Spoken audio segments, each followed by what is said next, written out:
নমস্কার বন্ধুরা, আমাদের স্বাগতম ডিএ নিয়ে একটি গুরুত্বপূর্ণ আপডেট। তো বন্ধুরা, ডিএ নিয়ে এই মুহূর্তে যে গুরুত্বপূর্ণ আপডেটটি উঠে আসছে, নতুন করে আবারও ডিএ বৃদ্ধি এবং সেই সঙ্গে কেন্দ্রের সঙ্গে রাজ্য সরকারি কর্মীদের ডিএর ফারাক আরও কিছুটা কমলো। তো বন্ধুরা, ডিএ সংক্রান্ত আপডেটটি নিয়ে আমরা স্টেপ বাই স্টেপ আলোচনা করব। তো অবশ্যই আপনারা ভিডিওটি স্কিপ না করে অবশ্যই পুরোটা দেখবেন। তো তার আগে বলে রাখি, যে সকল বন্ধুরা আমাদের চ্যানেলে নতুন, আমাদের চ্যানেলটির পাশে সাবস্ক্রাইব বাটন, সাবস্ক্রাইব করার পর পাশে যে বেল আইকন সেটিও প্রেস করবেন, লেটেস্ট ভিডিও আপডেটগুলি সবার আগে পেয়ে যাবেন। দেখে নেব আজকে ডিএ সংক্রান্ত গুরুত্বপূর্ণ আপডেটটি।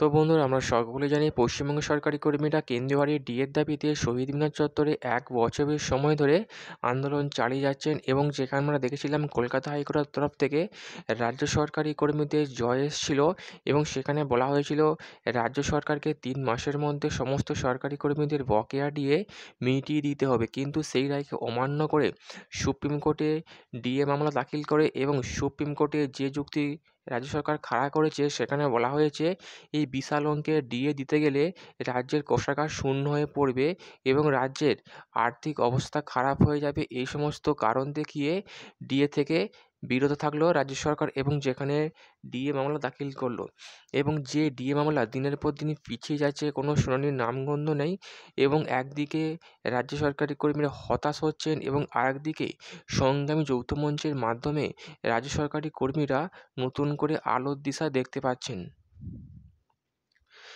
এবং সেই সঙ্গে মুখ্যমন্ত্রীকে বারংবার ডিএ বৃদ্ধি নিয়ে চিঠি দেওয়া সত্ত্বেও কোনোরকম কর্ণপাত করেনি। আমরা দেখেছি পশ্চিমবঙ্গ ছাড়া বাকি রাজ্যগুলো যেখানে কেন্দ্রীয় সরকারকে অনুসরণ করে ডিএ পাচ্ছে, সেখানে একমাত্র পশ্চিমবঙ্গে এই মুহূর্তে 14% হারে ডিএ পাচ্ছে।